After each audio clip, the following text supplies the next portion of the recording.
Bom dia, um lindo dia, um dia especial na presença do Espírito Santo de Deus.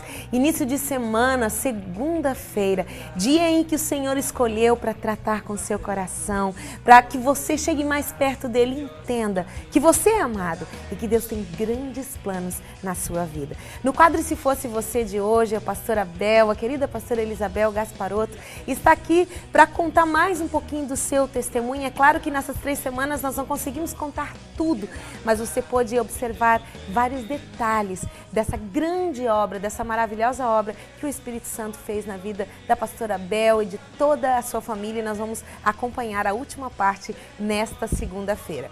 Você quer conversar com a gente? Nós temos os nossos canais de comunicação. O nosso e-mail, devocionalintimidade@tvmca.com.br. Você perdeu algum dos programas da pastora Bel? Procure lá no nosso site, tvmca.com.br. Na barra vídeos, você encontra todos os vídeos da programação da TV MCA. E também temos 2 páginas ali no facebook.com/programa Devocional Intimidade e também a nossa página de frases, facebook.com/frases Devocional Intimidade. Meu querido, vamos juntos adorar ao Senhor e constatar ainda mais o quanto Ele pode ser Deus na sua vida, se você permitir. Esse é o nosso quadro E Se Fosse Você.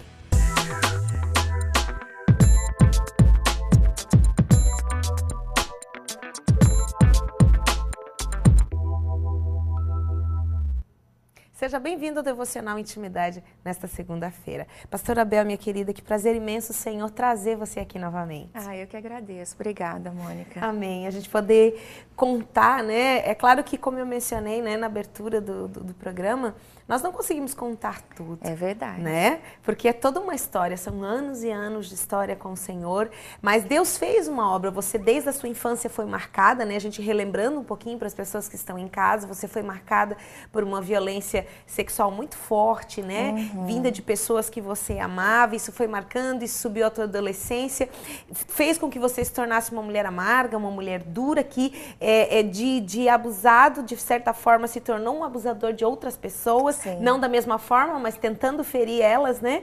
Que elas pudessem pagar de alguma forma por aquilo que você passou, às vezes até inconscientemente.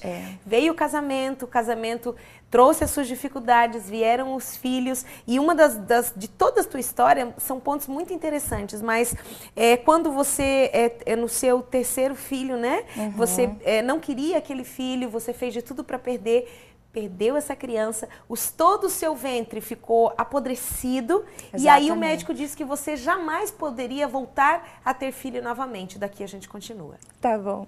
Então, eu saí daquele hospital com uma sentença sobre a minha vida, de que se eu chegasse um dia a engravidar de novo, eu iria a óbito muito rapidamente, por causa da condição interna, né, do meu corpo. Tava não só o útero, vários tômpras, enfim, tudo apodrecido de fato, né? E não podia também retirar porque poderia por causa da hemorragia. Ir ao óbito. Exatamente. E aí, então, quando a gente, de repente, tem um choque com a vida, a gente parece que começa a pensar de outras formas. Eu, mais uma vez, pensei do jeito errado. Depois de ter saído do hospital, eu tentei suicídio 3 vezes. Olha só. E essas tentativas, elas me levavam a ter uma consciência, acho que mais profunda, de que Deus não existia, e isso mexeu, de alguma forma, com meu marido também. Porque eu tenho a impressão, Mônica, de que isso fez com que ele também olhasse para a vida. Porque a gente já tinha tentado outros deuses e não tinha funcionado. Verdade. Né? E aí, então, nessa tentativa de tentar me matar e a ausência da execução final e saber que Deus não existia me machucava. E aí eu resolvi aceitar. Na verdade, eu tentei ficar livre de uma pessoa que me convidava para ir à igreja, né? E acabei indo. E lá eu comecei a ser muito mexida por Deus. E até eu lembro que você comentou no outro programa que você até então nunca tinha sido chamado de filha, mas você teve uma experiência com o Senhor, né? Na minha conversão. Que você ouviu essa palavra filha. Ali começou todo um processo de transformação na sua história, né?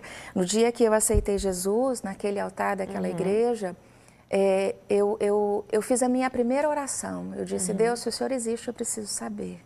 E fiz um desafio. Eu, como fumava muito, eu disse, Deus, se o Senhor existe, Como as pessoas querem me convencer, tira o cigarro de mim. E daquele momento, Mônica, até o dia de hoje, eu nunca mais fumei. Né? E detalhe que você era um fumante compulsiva, né? Meu Deus, muito. Então, a hora que terminou o culto e eu estava saindo, indo para a porta, como eu saía antes, porque eu não queria contato com as pessoas, a hora que eu estava me aproximando da porta, eu ouvi uma voz, assim como você ouve a minha, e essa voz disse assim: filha, eu te chamo para o ministério pastoral. E eu pensei assim no meu íntimo, falei, nossa, que lindo, alguém falando com alguém com tanta ternura e chamando de filha. Então isso, eu parei e olhei para trás para ver a cena em si, né, no todo. Não tinha ninguém atrás de mim. Mas como eu não sabia que Deus falava, né, isso passou batido de alguma forma. E depois lá na frente, à medida de que eu caminhei com Deus, conheci Deus, essa voz veio muito intensa no meu coração, até que um dia eu orei de novo e falei, Deus, se essa é a sua vontade, conversa com meu marido, né? Conversa com meu pastor macho demais da conta, não aceitava ministério feminino, né? Como é que eu ia falar essas coisas com ele? Até então não conhecia uma pastora, Mônica. E detalhe, aquela mulher lá atrás, endurecida. Né, da vida, hoje já era uma pessoa que estava com tanto um histórico que, como nós comentamos, você tinha tudo para dar completamente errado, né? Era para eu ser uma prostituta. E ali você estava orando e buscando a vontade do Senhor, pedindo para que Deus abrisse a porta, que você pudesse viver aquilo que você ouviu lá atrás, né? Quando o Senhor falou com você, né? Exatamente. E aí, então, como meu marido me descobriu dentro da igreja, me seguindo, a gente acabou se convertendo meio junto, nós nos batizamos juntos, começamos a servir a Deus juntos, né? E depois, então, desse processo de conversão, foi onde entra a quarta gestação na história. E detalhe, você não podia. Eu não podia Você ter estava filhos. sentenciada a morrer se tivesse mais uma gestação, Só que eu né? continuava fértil, né? Eu continuava ovulando.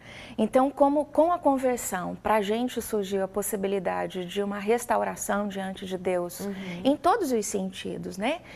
O meu marido, então, ele volta mais uma vez para casa, né? Nesse processo de conversão, ele estava fora de novo, então foram muitas vezes que ele saiu de casa. Então, ele volta e a gente faz um voto, eu e ele, de acertarmos as nossas contas e recomeçarmos, né? Então, um dos primeiros passos dele é ir ao médico e fazer vasectomia. Um ano depois que o Celso havia feito vasectomia, eu engravidei da Ana. Olha só, realmente Deus estava no controle absoluto de tudo, né? Foi até muito engraçado, porque eu fui fazer o exame para adiantar os próximos exames. Como eu sabia que eu tinha uma saúde frágil, né, de que as coisas não eram tão assim simples, para adiantar a consulta médica, eu fiz por minha conta. E aí peguei o resultado, guardei no porta-luva do carro, não abri, porque obviamente estava negativo, marido operado, eu não estava passando mal, ou seja, né, não estava grávida. E aí o meu marido, no dia da consulta, resolveu abrir e olhar. E esse homem caiu num choro, Mônica, mas num choro. Eu falei, pronto, né, tá escrito lá já que eu já vou morrer, né, pensei comigo, tomei da mão, aí os dois choramos, e a gente voou para o médico. E aí chegamos lá e ele me virou do avesso, assim, exames que eu nem sabia que existia, esse homem fez. E ele olhava para mim, olhava para os exames, olhava para mim, olhava e ele dizia assim, Bel, eu não acredito, porque fui eu que fiz o procedimento em você. E hoje eu tenho uma outra mulher internamente falando. Gente, você é 100% saudável, você está grávida e o seu neném está bem. Que lindo! Dos outros dois que eu tomava injeção diariamente, da Ana nem enjoo eu tive. Trabalhei na igreja o tempo todo, com ministério infantil, ministério de louvor, assim, tudo. E realmente foi um selo de Deus na minha vida física, emocional e espiritual. E a Ana Carolina, ela, dos três, não existe filho predileto, né? Mas assim, a gente percebe que existe uma graça acentuada sobre a vida da Ana pela forma com que ela concebeu e o cumprimento da palavra de Isaías 54 de Deus na minha vida. Porque, na verdade, a Ana é fruto de um lugar improvável, não havia vida dentro de você. Não havia vida para os médicos. Exatamente. Né? Mas ela realmente é um milagre. Deus fez um milagre completo, né, Bel? Eu vejo assim, por quê? Porque Deus, ele age de dentro para fora. E eu creio até, e se você não concordar comigo, você pode falar. Mas o fato de Deus ter restaurado tudo dentro de você, ter restaurado a sua saúde e lhe selado com um novo filho, num lugar que estava sentenciado à morte, Deus dizia, realmente estou selando, todo o tempo de morte que você viveu acabou e agora você está pronta para viver e gerar vida abundante, né? É bem isso. A gente vê isso, sim, com muita clareza, né? Nessa ação, na verdade, a cura e a libertação, elas caminham juntas, né? Sim, verdade. Então, Deus curou não só o meu físico, mas curou a minha alma, me libertou das cadeias, e esse processo de libertação da minha vida não foi fácil.